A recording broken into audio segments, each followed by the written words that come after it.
Amigos y hermanos, bienvenidos nuevamente a Conectados por el Cielo. Gracias por estar acompañándonos en los estudios durante estas semanas. Y continuamos con el estudio de este trimestre, de estos 3 meses. El título de estos 3 meses se titula En el crisol con Cristo. Ese es el tema general, ¿verdad?, que estaremos estudiando durante el trimestre. Y ahora, domingo 10 de julio, iniciamos la semana con el estudio de la lección número 3. Ya vamos a la lección número 3, titulada La jaula del pájaro. La jaula del pájaro. Ese es el estudio para esta semana. Y antes de continuar, pues vamos a pedir que Dios pueda ayudarnos, a iluminarnos y que nos dé su Santo Espíritu para poder estudiar en esta ocasión. Padre nuestro, alabado y glorificado sea tu nombre, Señor. Gracias, Señor, porque hasta aquí, Padre, tú nos has ayudado. Ahora iniciamos una semana, Señor, iniciamos una nueva lección, iniciamos un nuevo estudio, Padre. Y como siempre, Señor, queremos que tu Espíritu Santo nos guíe, Padre.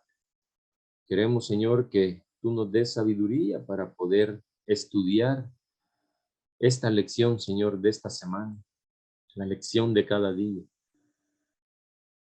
Padre, que todo, Señor, pues sea para honra y gloria tuya.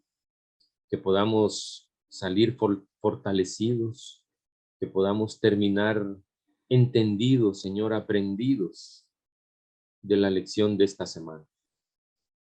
Quédate con nosotros y acompáñanos, Señor, en los próximos minutos durante este estudio. Te lo suplicamos, Padre, y te lo agradecemos todo. En el nombre de Jesús. Amén.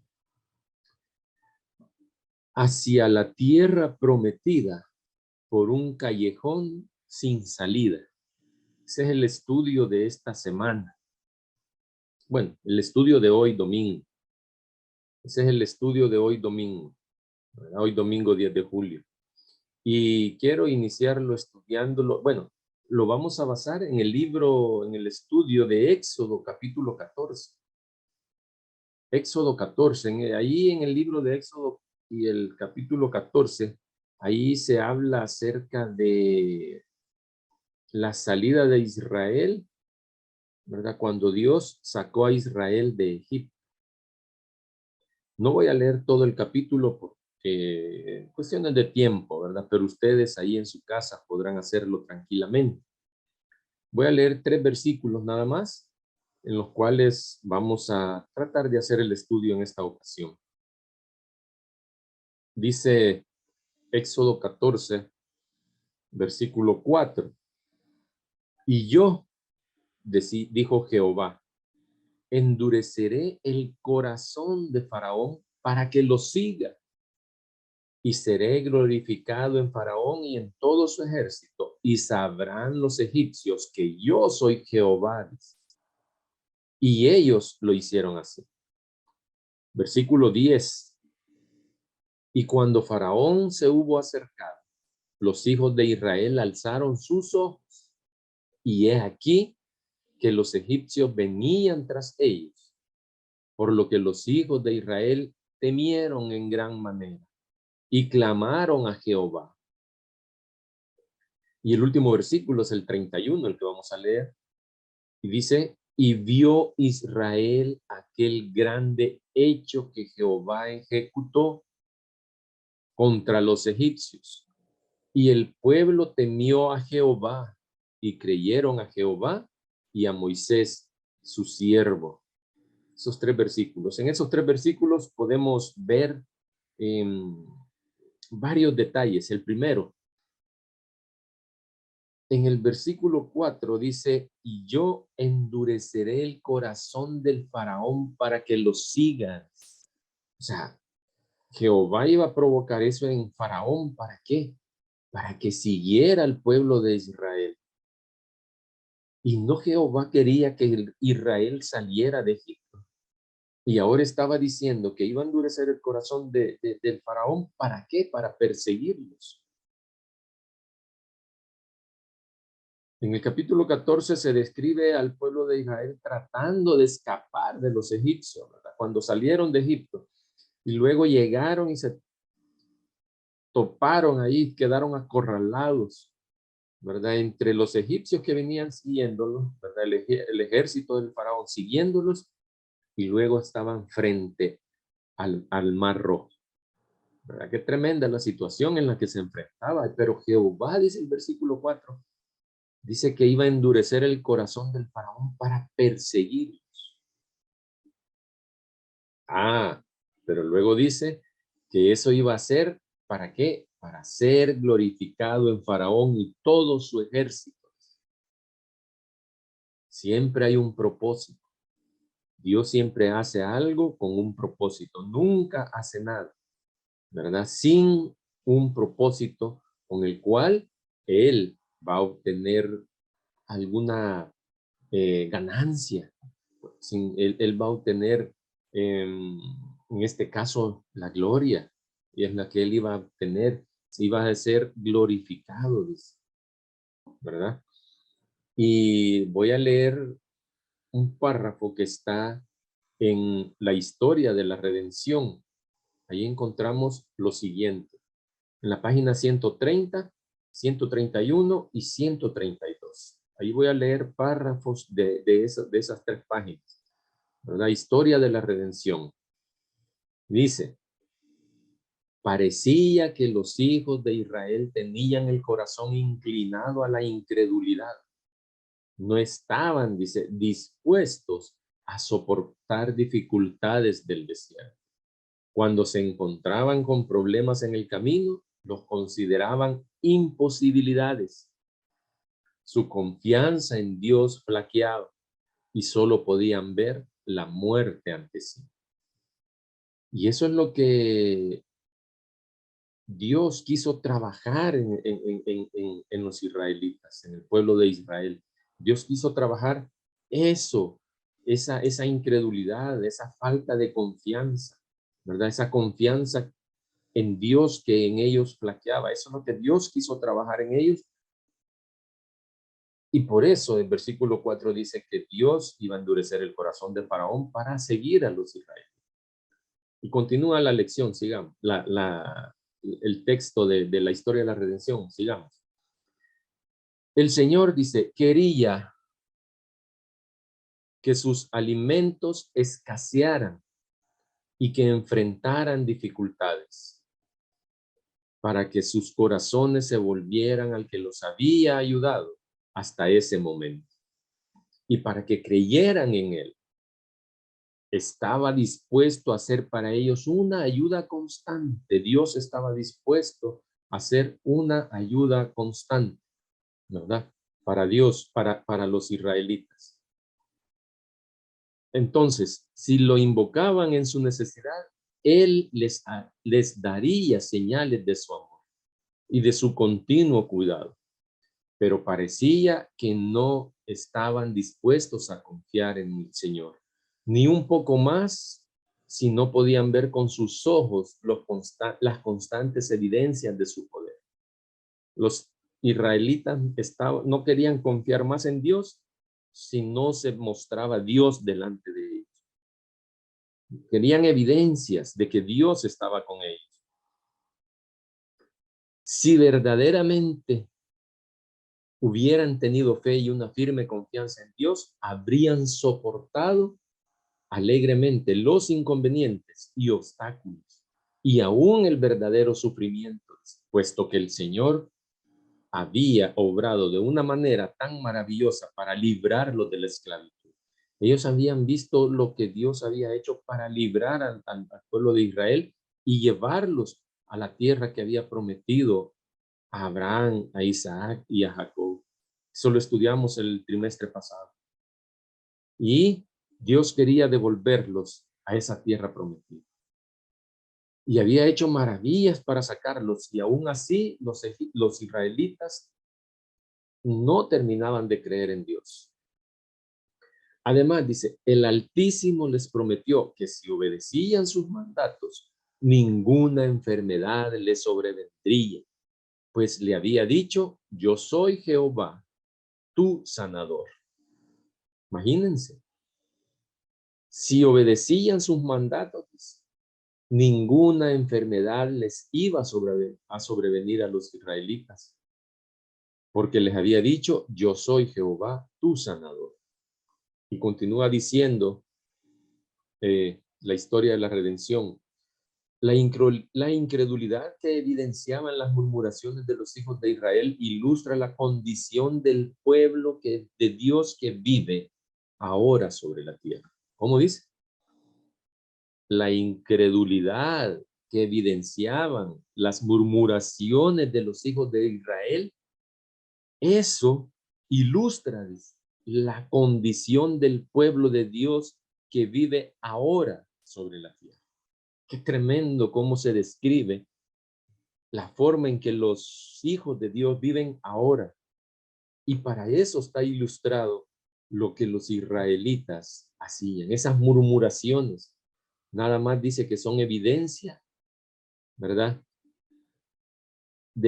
Y es una ilustración de lo que el pueblo de Dios ahora vive en esta tierra.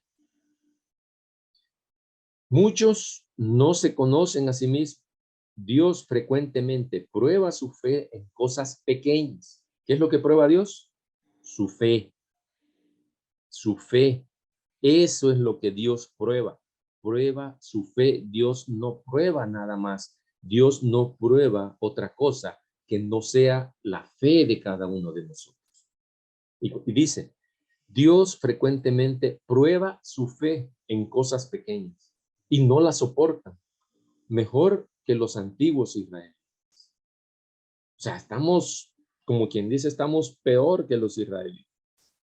En cosas pequeñas, Dios prueba nuestra fe en Él. Y estamos, dice, peor. No soportamos, dice, ni cerca como los israelitas lo hacían antes. Cuando surgen dificultades o se ven en aprietos, nosotros, está hablando de nosotros, no los israelitas. Cuando surgen dificultades o se ven en aprietos, cuando se somete a prueba su amor y su fe en Dios, evitan la prueba y se quejan del procedimiento empleado por Dios para purificarnos. Nos quejamos, dice el Espíritu de Profecía, nos quejamos del crisol donde nos mete Dios para poder pulir nuestro carácter. ¿Verdad? Dice que cuando se somete a prueba, ¿qué? Nuestro amor y nuestra fe en Dios. Evitamos la prueba, dice, y nos quejamos del procedimiento empleado por Dios para purificarnos. Se verifica, dice, y esto oiga bien usted, lo que dice mi querido hermano, mi querido amigo, oiga lo que dice. Se verifica que su amor y mi amor no es puro ni perfecto y no es capaz de soportar todas las pruebas. Qué tremendo lo que nos dice el Espíritu de Profecía. Que nuestro amor no es puro y no es perfecto y que no somos capaces de soportar todas las pruebas, nos dice. ¿Por qué? Porque nuestro amor a Dios no es puro ni perfecto. Qué tremendo lo que nos dice esta cita de la historia de la redención. Ahora bien, leo en los lugares celestiales, en la página 259. A todos aquellos que lo reciben, o sea, a Dios como su Salvador, a todos aquellos que lo reciben, Cristo dice, les dará poder para llegar a ser hijos de Dios. Él es una ayuda presente en todo tiempo de necesidad. Y oiga lo que dice acá, avergoncémonos de nuestra fe vacilante. Decimos que confiamos en Dios, pero a la menor prueba que tenemos, dudamos de Dios. Avergoncémonos de nuestra fe vacilante. Aquellos que son vencidos solo pueden culparse a sí mismos por su fracaso al resistir al enemigo. Aquellos que son vencidos, dice, en las pruebas, solo pueden culparse a sí mismos, no deben culpar a Dios por ese fracaso, dice. ¿Por qué? Porque no pudieron resistir al enemigo, porque dudaron de Dios, dudamos de Dios. Todos los que deseen pueden venir a Cristo y encontrar la ayuda que necesitan. Hermanos, las pruebas no van a faltar nunca. Todos tenemos pruebas, todos pasamos por pruebas. No dudemos de Dios. No dudemos que Dios siempre tiene el control de todo. Él siempre nos va a ayudar. Él solo quiere que nosotros tengamos fe en Él. Por eso es que Job venció. Por eso es que Job salió adelante y fue doblemente bendecido al final. Satanás lo pidió para zarandear. Pero Dios conocía que Job era un hombre fiel, que Dios era un hombre lleno de fe en Dios. Y eso era lo que Dios permitió que Satanás le probara en todo, excepto su vida, le dijo, no le toque su vida. Pero Job nunca dudó de su Redentor, nunca dudó de Dios, nunca dudó de su Creador.